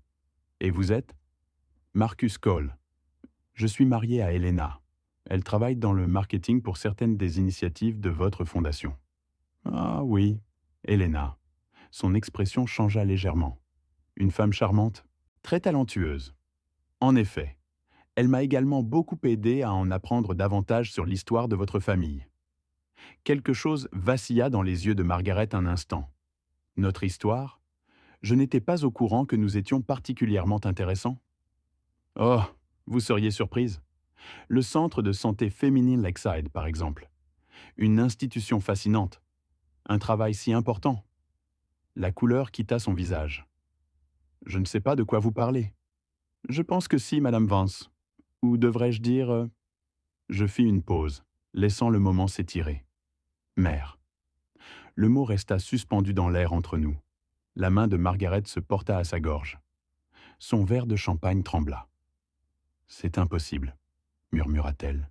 « Vous ne pouvez pas être... » Le 14 septembre 1986, au Northwestern Memorial, bien que je crois que vous ayez été transféré de la clinique Lakeside après les complications. Bébé garçon Vance, déclaré mort-né. Sauf que nous savons tous les deux que ce n'était pas vrai. La sécurité, je ne le ferai pas, dis-je doucement. Pas à moins que vous ne vouliez que tout le monde ici sache ce que je sais. Les documents, les déclarations de témoins, les preuves ADN qui prouvent que Richard Vance est mon père biologique. Elle me fixa. Son visage était livide, son sang-froid complètement brisé. « Que voulez-vous » demanda-t-elle. « La vérité et ce qui me revient de droit. » Charles Harrington apparut aux côtés de Margaret en quelques minutes. « Que se passe-t-il ici » demanda-t-il. « Margaret, allez-vous bien ? Votre neveu veut organiser une réunion de famille, dis-je. N'est-ce pas, oncle Charles ? » Son visage passa par plusieurs expressions en succession rapide.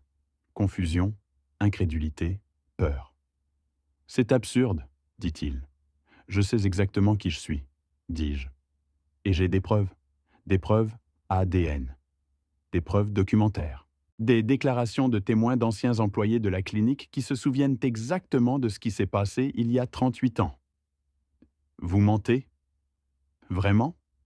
Voudriez-vous que je partage certains détails ici même, devant tous vos riches amis? Charles me saisit le bras fermement. Dehors, siffla-t-il. Je le laissai alors me guider à travers la foule, devant le grand escalier, à travers un ensemble de porte-fenêtres donnant sur une terrasse privée, surplombant les jardins bien entretenus. Margaret suivit, ses talons claquant sur la pierre. Fermez les portes, dit Charles à quelqu'un à l'intérieur. Les portes se refermèrent. Nous étions seuls. Pendant un long moment, personne ne parla. Puis Charles dit « Combien? Pardon? Combien voulez-vous pour que cela disparaisse? Pour oublier ce que vous pensez savoir ?» Je ris. Je ne pus m'en empêcher. Vous pensez que c'est une question d'argent? Tout est une question d'argent, dit-il. Pas cela. C'est une question de vérité. Il s'agit du fait que vous avez volé mon identité, mon héritage, toute ma vie, et que vous en avez profité pendant près de 4 décennies. Nous n'avons rien volé, dit Margaret. Sa voix était plus ferme maintenant, plus contrôlée. Nous avons pris une décision difficile qui était la meilleure pour toutes les personnes impliquées. La meilleure pour tout le monde? Vous m'avez dit que j'étais mort. Vous m'avez donné à des étrangers. Vous m'avez effacé. Nous vous avons donné une vie, dit-elle. Une vie normale, loin de tout cela. Elle fit un geste vers le manoir derrière nous. Avez-vous la moindre idée de ce que c'est de grandir avec ce genre de richesse? Les attentes, la pression, la surveillance constante? J'ai grandi en famille d'accueil. Je n'avais rien. Pas de famille, pas de racines. Aucune idée de qui j'étais. Et vous avez survécu. Vous avez construit quelque chose. Vous êtes devenu votre propre personne. Cela n'excuse pas ce que vous avez fait. Peut-être pas. Elle rencontra mon regard. Mais cela ne change rien non plus. Quelles que soient-ils les preuves que vous pensez avoir, elles ne tiendront pas. Nous avons des avocats, des ressources. J'y compte bien, dis-je. Le docteur Richard Vance arriva 15 minutes plus tard. Il semblait avoir vieilli de 10 ans depuis que je l'avais vu dans cette salle d'opération. Son visage était gris. Ses mains tremblaient. Ses yeux étaient hantés. « C'est vrai, n'est-ce pas ?» dit-il en me voyant. Ce n'était pas une question. Vous avez su au moment où vous avez vu ma tâche de naissance. J'espérais me tromper. J'ai passé les 6 dernières semaines à espérer me tromper. Mais vous ne vous êtes pas trompé. Non. Il s'assit lourdement sur un banc de pierre. Non, je ne me suis pas trompé. Margaret et Charles échangèrent des regards. Aucun des deux ne parla. Dites-moi ce qui s'est passé, dis-je. Cette nuit-là, le 14 septembre 1986. Dites-moi la vérité. Richard resta silencieux un long moment. Puis il dit « La grossesse de Margaret fut difficile dès le début. Complications, repos au lit, surveillance constante.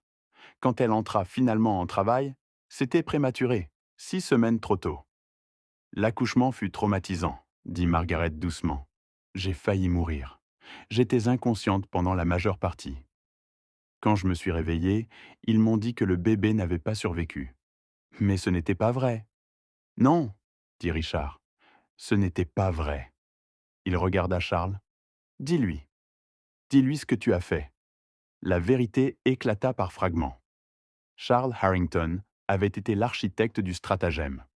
Quand le bébé naquit en bonne santé, quand il devint clair que Margaret survivrait, il avait vu une opportunité.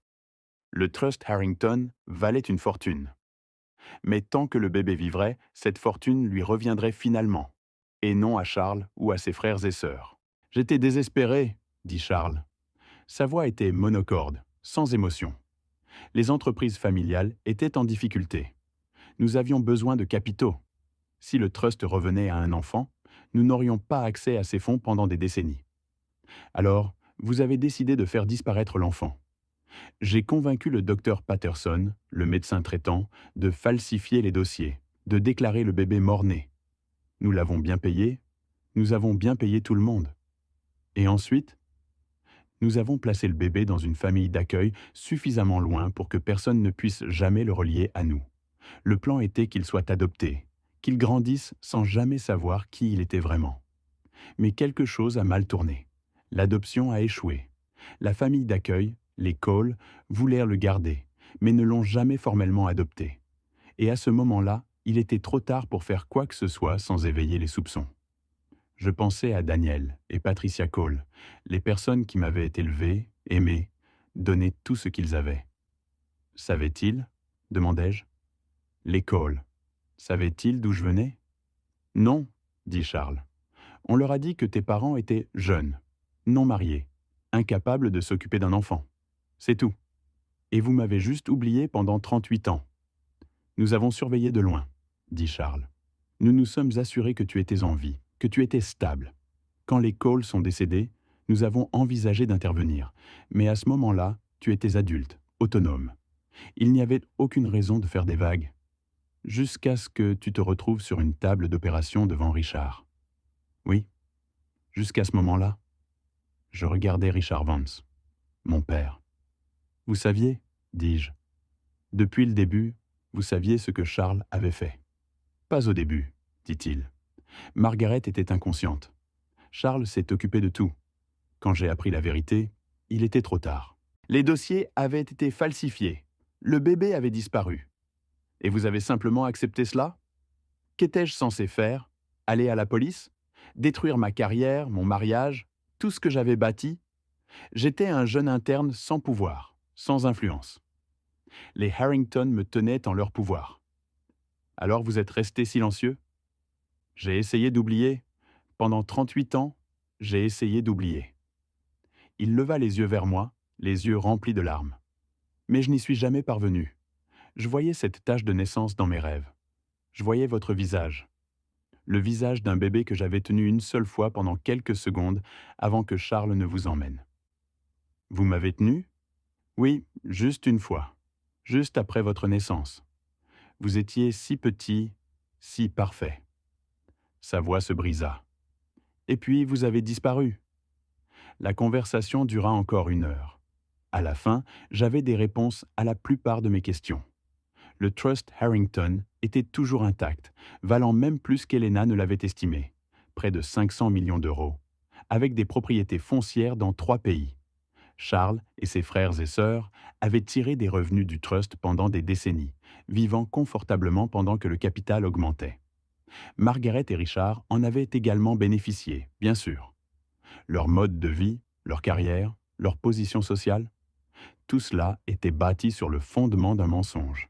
Et maintenant, ce mensonge s'effondrait. « Que voulez-vous » demanda Charles à nouveau. « Dites votre prix.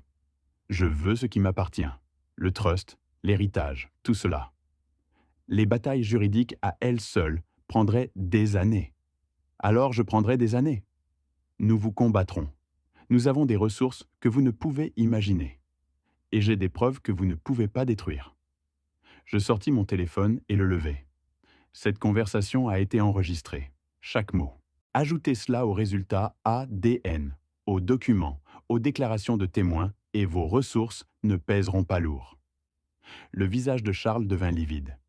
Vous ne pouvez pas utiliser cela. L'enregistrement sans consentement est illégal. En réalité, en France, l'enregistrement d'une conversation à laquelle on participe soi-même est recevable comme élément de preuve dans un litige civil. Je participe à cette conversation. Le silence s'étira. Puis Margaret dit « Et si nous négocions? Et si nous parvenions à un arrangement qui profite à tout le monde? Le trust vous est transféré, comme il aurait dû l'être depuis le début. Mais nous conservons un revenu raisonnable, suffisant pour maintenir notre mode de vie actuel. Et tout cela se passe discrètement, en privé, sans scandale. Pas de poursuite pénale. À quoi cela servirait-il? Charles a 73 ans. Richard a 67 ans. Qui gagnerait-on à traîner cela devant les tribunaux et dans les journaux? J'y réfléchis. Une partie de moi voulait qu'ils souffrent, voulait que le monde sache ce qu'ils avaient fait. Mais une autre partie de moi, celle qui avait bâti une vie à partir de rien, reconnut que Margaret avait peut-être raison sur un point. La justice n'avait pas nécessairement à signifier la destruction totale. J'y réfléchirai. Mais je veux que tout soit documenté. Chaque transaction, chaque transfert, chaque détail juridique, avec une supervision indépendante. D'accord. Et une dernière chose. Je regardais Richard. Je veux des réponses, de vraies réponses sur qui je suis, d'où je viens, tout ce qui m'a été caché. Plus de mensonges. Richard hocha lentement la tête. Vous le méritez, dit-il. Vous l'avez toujours mérité. Les jours qui suivirent furent d'un calme trompeur. J'avais présenté mes conditions. Les Harrington avaient accepté de négocier. Mais je n'étais pas assez naïf pour penser qu'ils se rendraient simplement. Ils avaient eu 38 ans pour protéger leur secret. Le premier signe de problème survint une semaine après le gala. Je reçus un appel de Thomas Brennan. Nous avons un problème. Je viens de recevoir une lettre de l'équipe juridique des Harrington. Ils affirment que les preuves ADN ont été obtenues de manière irrégulière et devraient être exclues de toute procédure judiciaire. La tasse de café? Oui. Ils soutiennent que c'était une forme de vol. Prendre la propriété de quelqu'un sans permission. Une tasse de café abandonnée n'est pas une propriété. Mais ils vont se battre à chaque étape, Marcus. Chaque preuve, chaque document, chaque déclaration de témoin, ils vont tout contester. Que faisons-nous? Nous nous préparons. Nous documentons tout. Nous bâtissons un dossier si solide qu'ils ne pourront pas le démanteler. Et s'ils tentent quelque chose en dehors du système juridique, nous nous en occuperons aussi. Le deuxième signe de problème survint 3 jours plus tard. Je quittais mon bureau tard, vers 21 heures, quand je remarquai une voiture garée de l'autre côté de la rue. Une berline noire, vitres teintées, moteur en marche. J'avais vu la même voiture ce matin-là et la veille. Quelqu'un me surveillait. J'appelais Gloria Whitfield ce soir-là. Ils me suivent, ou ils me font suivre. Ce n'est pas surprenant. Les Harrington ont toujours été paranoïaques, et maintenant ils ont de bonnes raisons de l'être. Que dois-je faire? Soyez prudents. Variez vos routines. Ne sortez jamais seul si vous pouvez l'éviter. Et documentez tout. Photos, heures, plaques d'immatriculation. S'ils sont assez stupides pour laisser des preuves de surveillance, nous pourrons les utiliser contre eux. Je ne veux pas vivre comme ça. Alors mettez-y fin rapidement. Forcez-les à négocier. Donnez-leur une date limite. Je pensais l'avoir déjà fait. Vous leur avez donné une ouverture. Maintenant, vous devez leur donner une échéance. J'ai passé les 2 semaines suivantes à monter mon dossier. Thomas a engagé un expert comptable judiciaire pour retracer l'argent. Chaque transaction, chaque virement, chaque paiement suspect lié au fonds fiduciaire Harrington au cours des 4 dernières décennies. Les résultats étaient accablants. Charles et ses frères et sœurs détournèrent des fonds depuis des années. Pas seulement des revenus, mais le capital même. Des millions d'euros détournés vers des comptes privés, des achats immobiliers, des dépenses de luxe qui n'avaient rien à voir avec les objectifs déclarés du fonds fiduciaire. Ce n'est pas seulement de la fraude, dit l'expert comptable. C'est un abus de bien social systématique. Si vous vouliez engager des poursuites pénales, vous auriez un dossier solide. Je garderai cela en réserve. Helena, quant à elle, faisait face à ses propres complications. Son lien avec les Harrington, celui qu'elle avait gardé secret pendant toutes ces années, devenait de plus en plus difficile à nier. Charles m'a appelé, dit-elle un soir. Il veut me rencontrer, juste nous deux. Que lui as-tu dit? Je lui ai dit que j'y réfléchirais. Ne le rencontre pas. Pas seul. Jamais. Quoi qu'il veuille dire, il peut le dire devant des avocats, avec des témoins. Elle hocha la tête lentement. Je sais que tu es en colère contre moi, dit-elle, pour avoir gardé tout cela secret, pour ne pas te l'avoir dit plus tôt. Je ne suis pas en colère, dis-je. Je suis blessé. Il y a une différence. J'essayais de te protéger. Je sais, mais j'ai passé 38 ans sans savoir qui j'étais. Chaque jour de ces années était une sorte de prison, et tu avais la clé, mais tu ne l'as pas utilisée. Elle resta silencieuse un long moment. Je suis désolé, dit-elle finalement. Je ne sais pas comment arranger les choses. Moi non plus, mais je pense que nous allons devoir trouver une solution ensemble. La date limite que j'avais donnée aux Harrington était le 15 décembre, 2 semaines après le jour où j'avais envoyé la lettre. Soit ils acceptaient de transférer le fonds fiduciaire et de reconnaître mon identité avant cette date, soit je rendrais tout public. Je n'eus pas de nouvelles pendant 3 jours. Puis, le quatrième jour, je reçus un appel téléphonique d'un numéro inconnu. Une voix de femme, professionnelle et sèche. Veuillez patienter pour Charles Harrington. Un instant plus tard, Charles était en ligne. Le 15 décembre est inacceptable. Nous avons besoin de plus de temps. Pourquoi? Les complexités juridiques sont importantes. Le transfert d'un fonds fiduciaire de cette taille exige une documentation approfondie, des dépôts réglementaires, des considérations fiscales. Alors commencez à y travailler. 2 semaines ne suffisent pas. Nous aurions besoin d'au moins 3 mois. Je ris. Vous avez eu 38 ans. 2 semaines devraient être amplement suffisantes. Le 15 décembre est la date limite. Si vous la manquez, j'irai voir la presse. J'ai raccroché. La fausse victoire arriva le 10 décembre. Je reçus un colis à mon bureau. Pas d'adresse de retour. Juste mon nom et l'adresse de mon bureau écrits à la main. À l'intérieur se trouvait une seule feuille de papier. Un acte de naissance. Bébé garçon Vance, 14 septembre 1986. Mère, Margaret Harrington, Vance. Père, Richard Vance. Statut, naissance vivante. Le document semblait officiel, notarié, estampillé des sceaux de l'État. Un instant, j'ai cru que c'était réel. Puis j'ai lu la note jointe. Ce document a été déposé auprès des autorités ce matin. Il corrige l'acte de décès erroné qui avait été délivré en 1986. La famille Harrington reconnaît Marcus Cole comme le fils biologique de Richard et Margaret Vance et l'accueille dans la famille. Signé Charles Harrington. Cela ressemblait à une victoire, mais quelque chose n'allait pas. J'ai immédiatement appelé Thomas. Vérifie ce document. Assure-toi qu'il est légitime. Tu penses que c'est un faux? Je pense qu'ils ont cédé trop facilement. Après toute cette résistance, soudain ils se rendent. Cela n'a pas de sens. La deuxième surprise arriva le lendemain. Margaret Vance m'appela personnellement. Je voulais m'excuser pour tout. La façon dont nous avons géré cela, c'était mal. Vous méritez mieux. J'apprécie cela. Richard veut vous voir correctement. Pas dans une salle d'opération ou lors d'une fête bondée. Il veut s'asseoir avec vous, de père à fils, et parler. Ma gorge se serra. Quand? Demain soir. Dîner chez nous, juste en famille. J'ai parlé à Helena de l'invitation. N'y va pas, dit-elle immédiatement. C'est un piège. Peut-être. Margaret ne s'excuse pas comme ça. Charles ne se rend pas. Il prépare quelque chose. Alors, pourquoi l'envisages-tu? Je la regardais. Parce que j'ai passé toute ma vie à m'interroger sur mes vrais parents, à me demander qui ils étaient, à quoi ils ressemblaient, s'ils avaient jamais pensé à moi. Je souris sombrement. Je sais que les Vance ne sont pas de bonnes personnes. Je sais ce qu'ils ont fait. Mais Richard est toujours mon père. Margaret est toujours ma mère. Et s'il y a la moindre chance que ce dîner soit sincère, que quelque chose d'authentique puisse en sortir, je dois la saisir.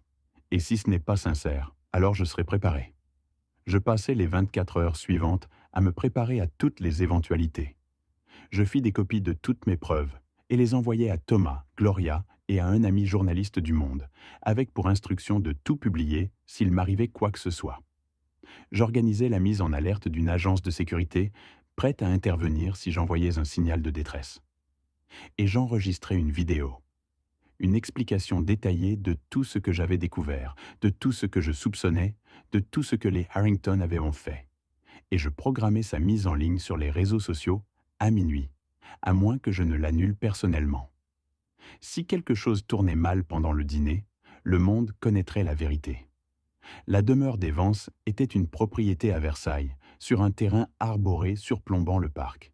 Je remontais la longue allée à exactement 19 heures, me garais derrière une rangée de voitures de luxe et me dirigeais vers la porte d'entrée. Margaret m'accueillit elle-même. « Merci d'être venue. » Elle semblait différente ce soir, plus douce, d'une certaine manière, moins cuirassée. « Richard est dans le bureau. Je vais vous y conduire. » La maison était exactement ce à quoi je m'attendais.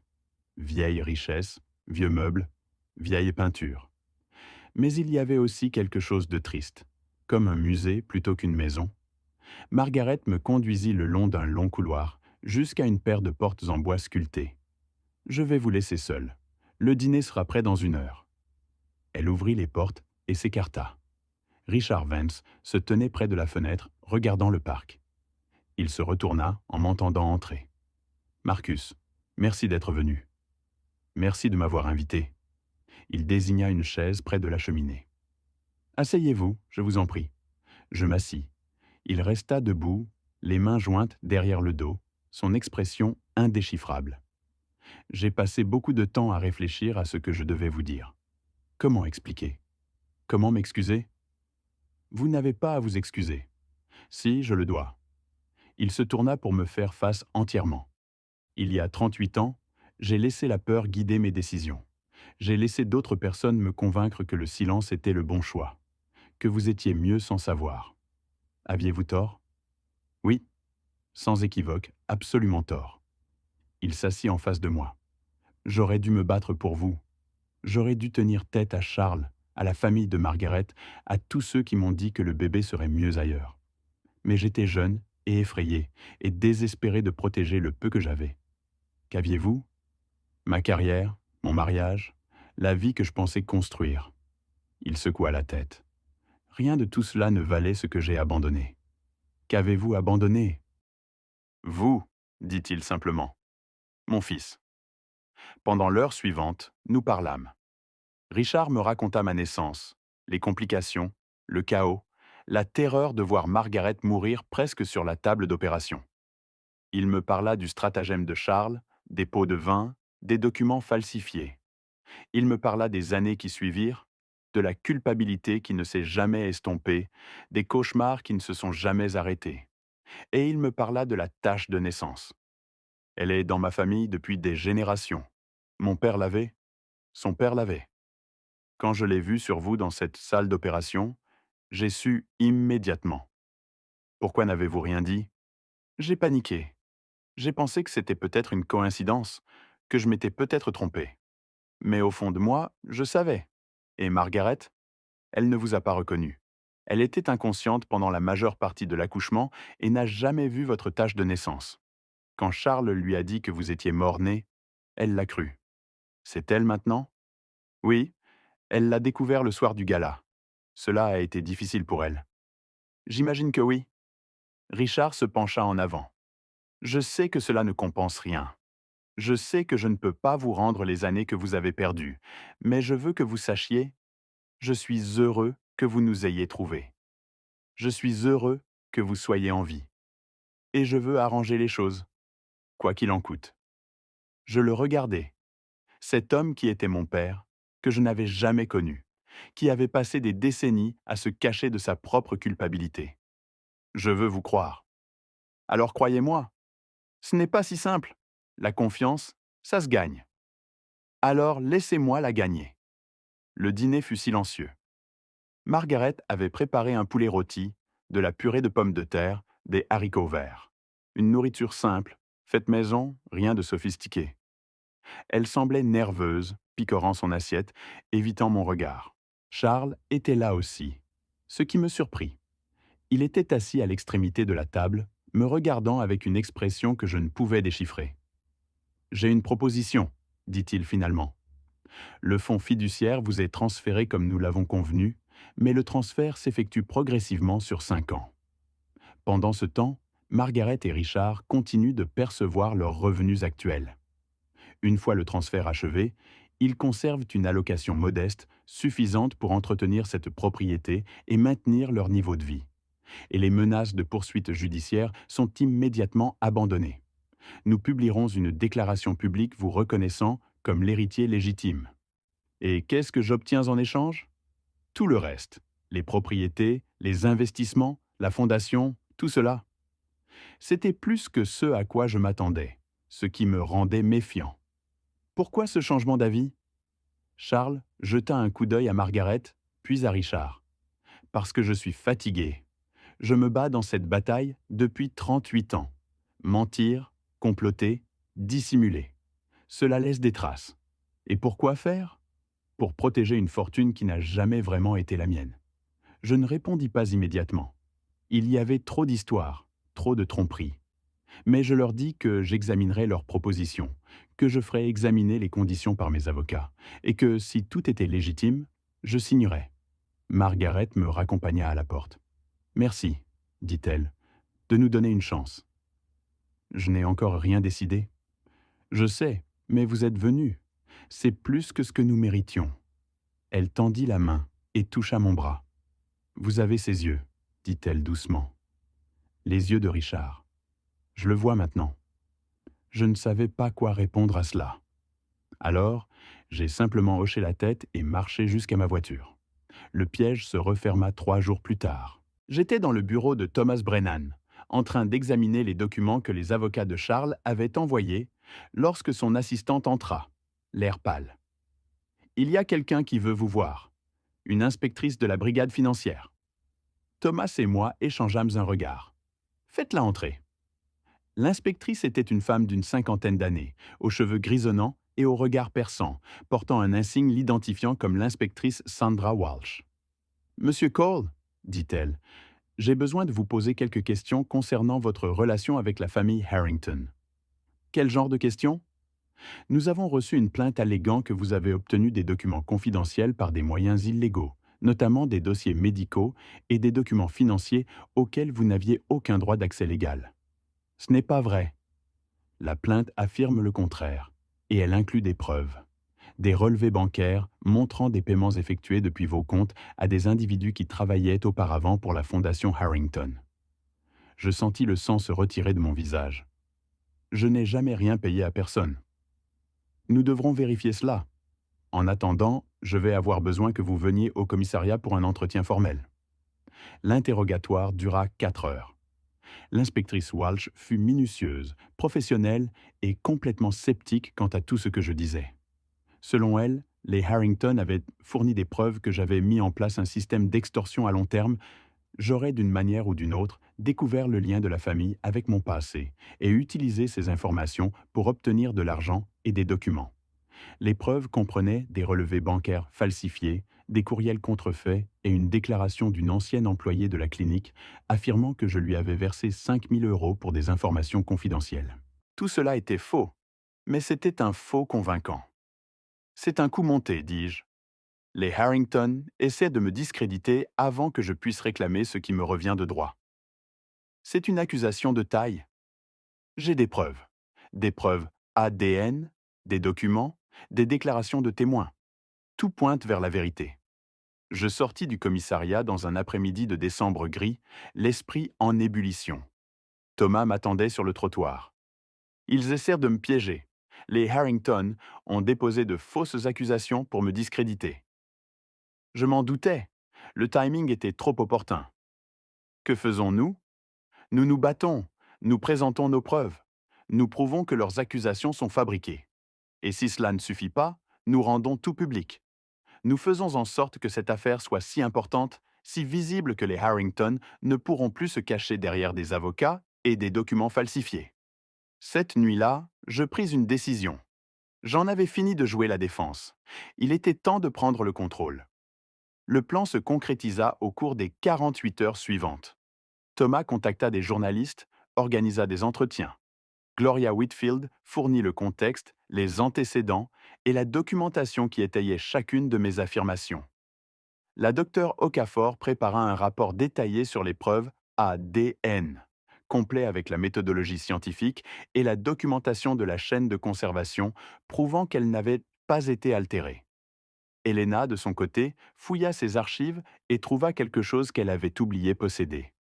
Un enregistrement vidéo d'une réunion à la Fondation Harrington des années auparavant, où Charles avait mentionné nonchalamment la situation Vance et ri de la facilité avec laquelle elle avait été réglée.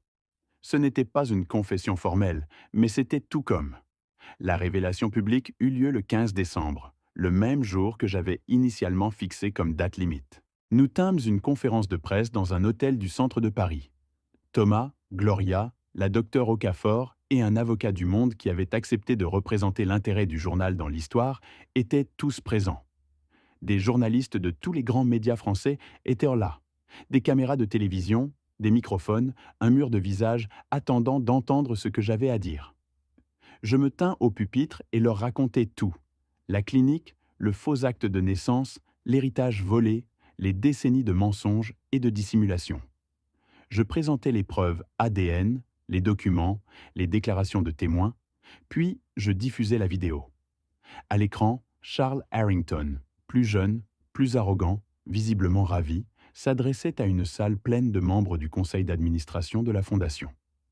La situation Vance a été gérée, dit-il en souriant d'un air suffisant. Le bébé est parti, les dossiers sont propres et la fiducie est sécurisée pour une autre génération. Margaret et Richard ne savent même pas ce qui s'est passé. Ils pensent que leur fils est mort. Pouvez-vous imaginer? Il rit. Les membres du conseil rirent avec lui. La vidéo se termina. La pièce était silencieuse. Puis, le chaos. Des questions fusèrent de toutes parts. Des flashs crépitèrent. Des journalistes se pressaient vers le pupitre. Mais je restais là, calme, laissant le moment s'imprégner. 38 ans de secrets exposés en 30 secondes. La réponse des Harrington fut rapide. En quelques heures, leurs avocats publièrent un communiqué qualifiant la conférence de presse de fabrication malveillante destinée à extorquer de l'argent à une famille respectée. Ils nièrent tout. Ils menacèrent de poursuites judiciaires. Mais il était trop tard. L'histoire était partout. Actualités nationales, actualités internationales. Les réseaux sociaux explosaient. Et au milieu de tout cela, discrètement, la plainte me concernant fut abandonnée. L'inspectrice Walsh appela Thomas le lendemain matin. De nouvelles preuves ont été mises en lumière. La plainte contre votre client semble avoir été fabriquée. Nous clôturons l'affaire. Et les Harrington? Cela dépasse mes compétences, mais je ne voudrais pas être à leur place en ce moment. Les conséquences arrivèrent par vagues. La brigade financière ouvrit une enquête sur les activités de la Fondation Harrington au cours des 4 dernières décennies. En quelques semaines, ils avaient découvert des preuves de fraude systématique, de détournement de fonds et d'entrave à la justice. Charles Harrington fut mis en examen le 3 janvier et placé sous contrôle judiciaire. Margaret Vance fut désignée comme personne mise en cause, mais pas encore inculpée.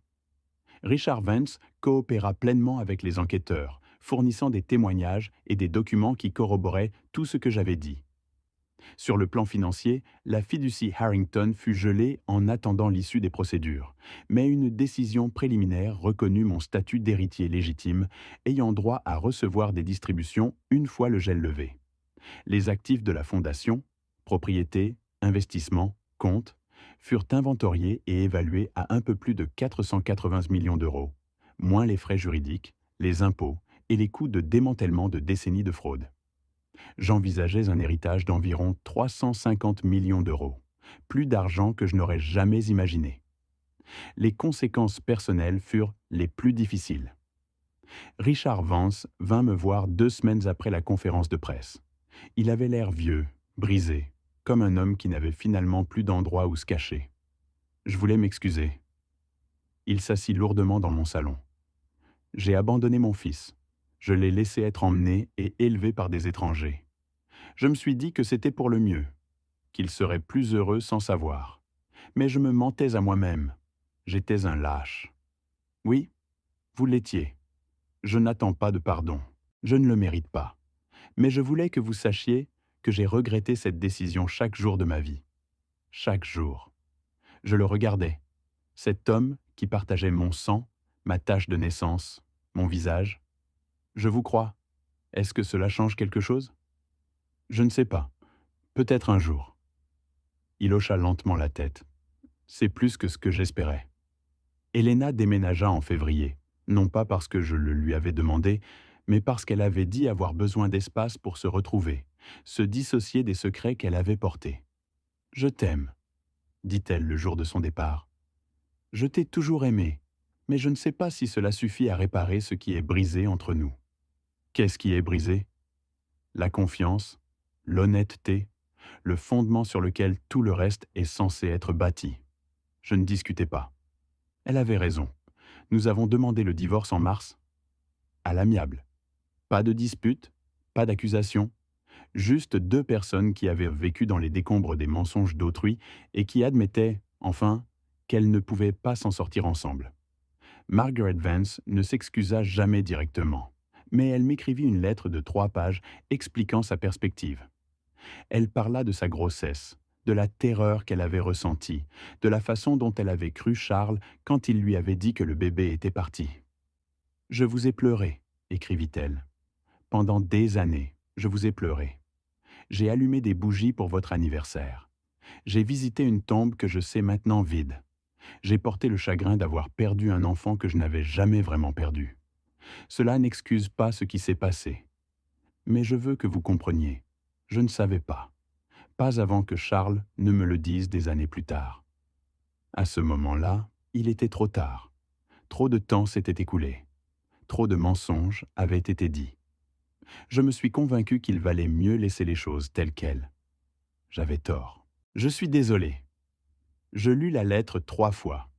Puis je la rangeai dans un tiroir. Le règlement fut finalisé en juin. La fiducie Harrington fut transférée sous mon contrôle. La fondation fut restructurée sous une nouvelle direction. Charles Harrington plaida coupable de plusieurs chefs d'accusation de fraude et d'abus de biens sociaux.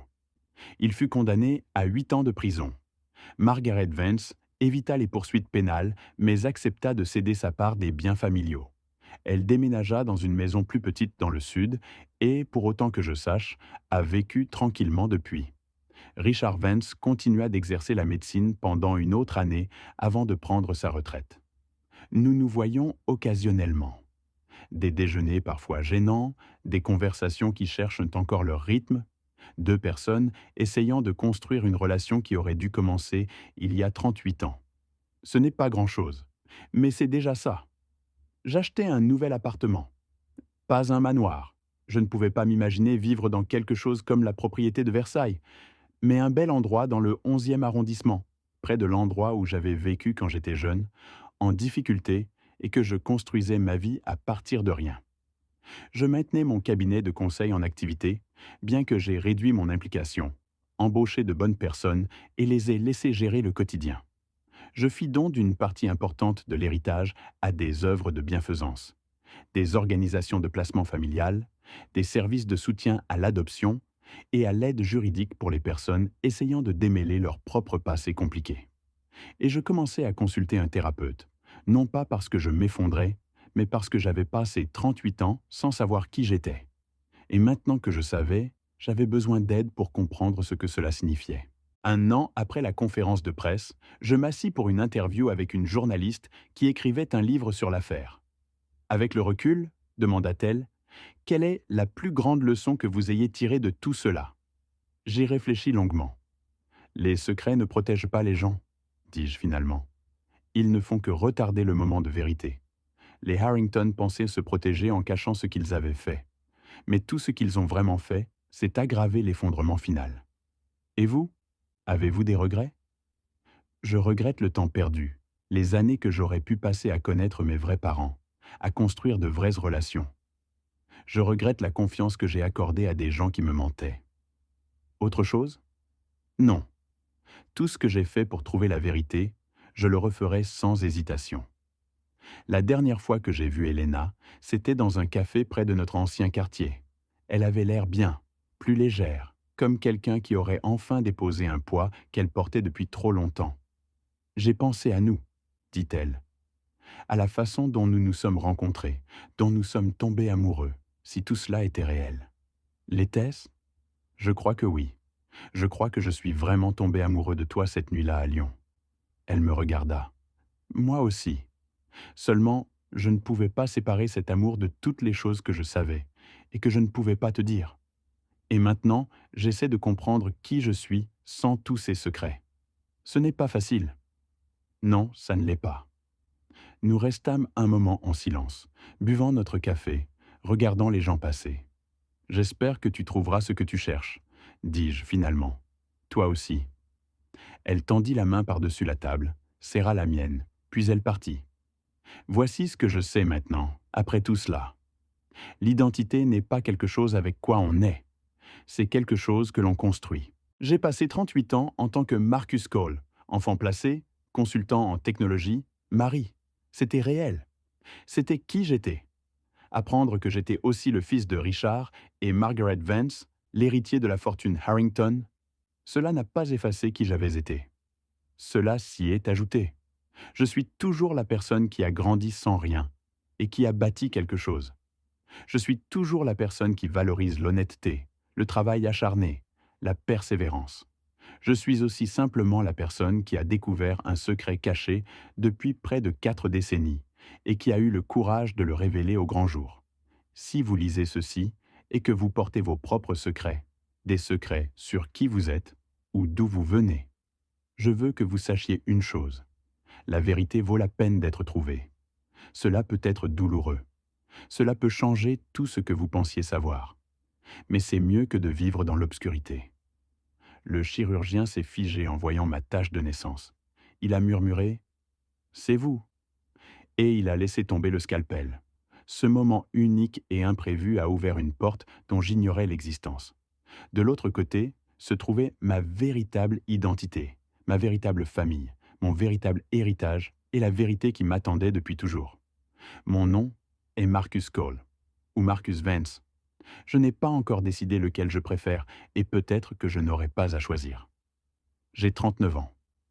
Je suis l'unique héritier d'une fortune de plusieurs centaines de millions d'euros. Je suis le fils d'un chirurgien qui n'a pas eu le courage de me reconnaître et d'une femme qui a passé des décennies à pleurer un enfant qui était vivant depuis le début. Je suis aussi quelqu'un qui croit que la vérité compte, que les secrets, aussi bien gardés soient-ils, finissent par éclater au grand jour, et que chaque personne mérite de savoir qui elle est vraiment. 1 an plus tard, je me tiens sur un balcon surplombant la Seine. C'est le 14 septembre, mon anniversaire. Mon véritable anniversaire, selon les dossiers originaux qui ont finalement été décelés après le procès. Il y a 39 ans, jour pour jour, j'ai pris ma première respiration dans une salle de clinique à quelques kilomètres d'ici. J'ai été brièvement tenu par mon père, puis emmené vers une vie qui n'avait rien à voir avec qui j'étais vraiment. Pendant 38 de ces années, je n'en avais aucune idée. Maintenant, je sais tout. Les 12 derniers mois ont été une étrange sorte de renaissance. J'ai voyagé, j'ai lu, j'ai passé des heures en thérapie à démêler les émotions compliquées qui accompagnent la découverte que toute votre vie était bâtie sur un fondement de mensonges. J'ai renoué avec des gens de mon passé, des amis d'études, des collègues de mes débuts de carrière, même quelques-unes des familles d'accueil qui s'étaient occupées de moi avant l'école. Je leur ai raconté mon histoire, écouté la leur et trouvé du réconfort dans la simple vérité que tout le monde a des secrets. Tout le monde a des histoires compliquées. Je ne suis pas unique. Je suis juste quelqu'un dont les secrets se sont avérés valoir plusieurs centaines de millions d'euros. Richard Vance est venu me voir le mois dernier. Il est maintenant à la retraite, vivant dans un appartement en ville, passant ses journées à faire du bénévolat dans une clinique gratuite du 13e arrondissement, non loin de l'endroit où se trouvait autrefois la clinique Lakeside. « J'ai réfléchi à ce que tu as dit, » m'a-t-il dit, à propos de la confiance qui se gagne. Je ne peux pas défaire le passé, mais je peux essayer de faire le bien dans le présent. Ce n'est pas suffisant, ce ne le sera jamais, mais c'est un début. Margaret m'a envoyé une carte pour mon anniversaire. Juste une carte. Pas d'excuses élaborées. Juste quelques mots de son écriture précise et élégante. Joyeux anniversaire. Je suis contente que tu sois en vie. Je ne sais pas quoi en faire. Je ne sais pas si je le saurai un jour. Mais j'ai gardé la carte. Elena a appelé la semaine dernière. Elle est fiancée à quelqu'un de nouveau, un homme qu'elle a rencontré lors d'une retraite de méditation dans les Alpes. Ils prévoient de s'installer à Bordeaux pour commencer une nouvelle vie ensemble. « Je voulais que tu l'entendes de ma part », a-t-elle dit. « Pas par des amis communs ou les réseaux sociaux. J'apprécie cela. Tu vas bien avec tout ça ?» J'y ai réfléchi. Je crois que oui. Je crois que je vais enfin bien. Bien. Tu mérites d'aller bien, Marcus, après tout ça. Toi aussi. L'argent est toujours étrange. Certains matins, je me réveille et j'oublie que je suis riche maintenant, que je n'ai pas à me soucier des factures, de la retraite. Puis la réalité me rattrape. J'ai essayé d'être responsable. J'ai créé des fiducies pour des œuvres de bienfaisance auxquelles je crois, des fondations qui soutiennent les enfants placés et les services d'adoption, ainsi que les familles qui ont besoin d'aide pour naviguer dans le système. Je me suis aussi un peu fait plaisir. Une nouvelle voiture, de beaux meubles, des vacances en Grèce dont j'avais toujours rêvé. Mais la plupart du temps, l'argent reste là, un rappel de tout ce qui m'a été enlevé et de tout ce que j'ai retrouvé. Parfois, je me demande ce qu'aurait été ma vie si Charles Harrington n'était jamais intervenu. Si j'avais grandi dans cette propriété à Versailles, entouré de richesses et de privilèges, avec deux parents qui savaient qui j'étais, aurais-je été heureux? Serais-je devenu la personne que je suis aujourd'hui? Je ne le sais pas, et je ne le saurai jamais. Tout ce que je sais, c'est que la vie que j'ai vécue, celle avec les foyers d'accueil, la lutte et le fait de me construire à partir de rien, a fait de moi ce que je suis, et je ne l'échangerai pour rien au monde. Il est tard maintenant. Le soleil se couche sur la Seine, peignant l'eau de nuances d'or, d'orange et de rouge. Je suis seul sur ce balcon, mais je ne me sens pas seul. Pour la première fois de ma vie, je me sens entier. Je m'appelle Marcus Cole. Je suis né Marcus Vance, mais j'ai choisi de garder le nom que les Cole m'avaient donné. C'est ce que je suis. C'est ce que j'ai toujours été. Et maintenant, enfin, je connais la vérité. Le chirurgien s'est figé lorsqu'il a vu ma tache de naissance. Il a murmuré « C'est vous ». Et à ce moment-là, tout a changé. Mais voici ce qu'il en est du changement. Ce n'est pas une fin. C'est un commencement. Et mon histoire ne fait que commencer.